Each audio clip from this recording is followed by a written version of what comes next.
अस्सलाम वालेकुम नाज़रीन, आसमाज़ होम कुकिंग में आपको वेलकम करती हूँ। आज मैं आपके साथ नाश्ते की इंतहाई लज़ीज़ और मज़ेदार सी रेसिपी शेयर कर रही हूँ, जो कि मिनटों में बनकर तैयार हो जाता है और इसको बनाना भी बेहद आसान है। और इस नाश्ते की मज़े की बात यह है कि इसको आप लंच में भी बना सकते हैं। डिनर में कुछ और खाने का मूड नहीं हो रहा तो आप इसको बनाकर खा सकते हैं। बहुत ही मज़ेदार बनता है और बहुत जल्दी बन जाता है।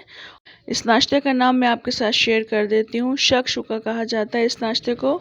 तो चलें मज़ेदार सा शक-शुका बनाना शुरू करते हैं।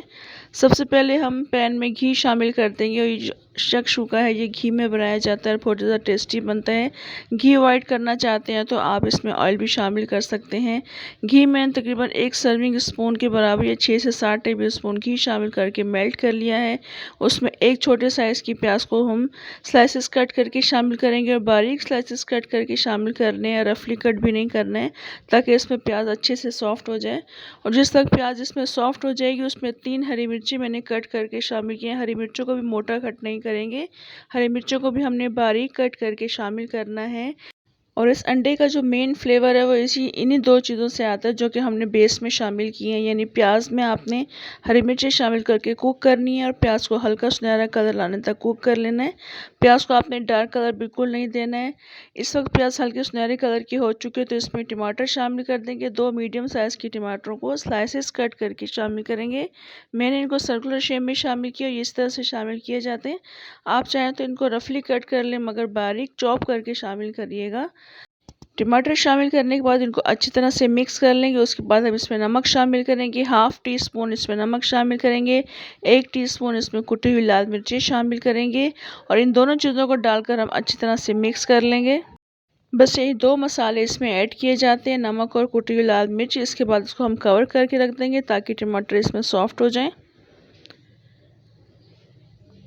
इस वक्त टमाटर काफ़ी अच्छे सॉफ्ट हो चुके हैं। 4 से 5 मिनट के लिए मैंने इसको कवर करके रख दिया था हल्की आंच पर। अब इसको हम मैश कर लेंगे टमाटरों को और बिल्कुल हमने इसको मैश करना है ताकि टमाटरों का जो पानी है वो सब ड्राई हो जाए। और मैश करते रहेंगे, इसको मिक्स करते रहेंगे और कुक कर लेंगे। मीडियम आंच कर देंगे इस वक्त और टमाटरों का तमाम पानी हमने ड्राई कर लेना है।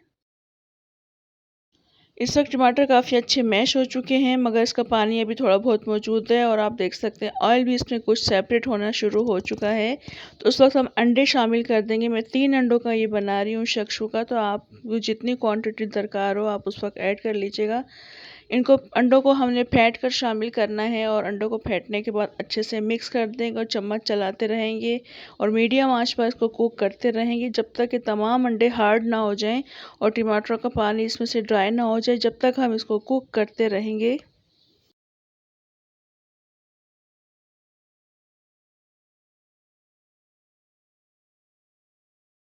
यहाँ पर जब मैं अंडे शामिल कर रही थी तो आपके ज़हन में ये ख़्याल आया होगा ये तो मैं अंडों का खाकीना बना रही हूँ। आप इसको जो भी नाम देते हैं वो कमेंट करके ज़रूर बताइएगा।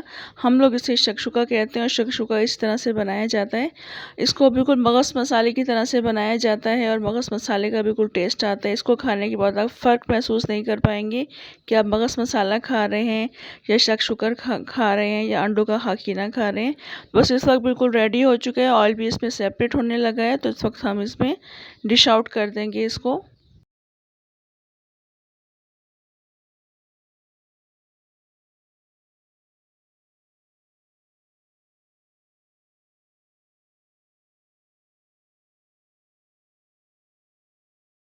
डिश आउट करने के बाद इसको थोड़ी सी हरी मिर्चों के साथ गार्निश कर देंगे, थोड़े से हरे धनिया के साथ गार्निश करेंगे। इस संडे को मैंने नाश्ते में बनाया था और कड़क चौकोर पराठे और चाय के साथ इंजॉय किया था। और वैसे भी अब बरसात का मौसम है तो इस तरह का नाश्ता आप बनाएं और इंजॉय करें, बहुत ज़्यादा मज़ेदार लगता है। रेसिपी अगर आपको अच्छी लगी तो लाइक ज़रूर कर दीजिएगा, फ्रेंड्स और फैमिली में शेयर भी ज़रूर कीजिएगा। कमेंट करके बताया करें रेसिपी आपको कैसी लगी। इंशाल्लाह नेक्स्ट मज़ेदार सी रेसिपी के साथ दोबारा आऊँगी, तब तक के लिए इजाज़त दें। अल्लाह हाफ़िज़।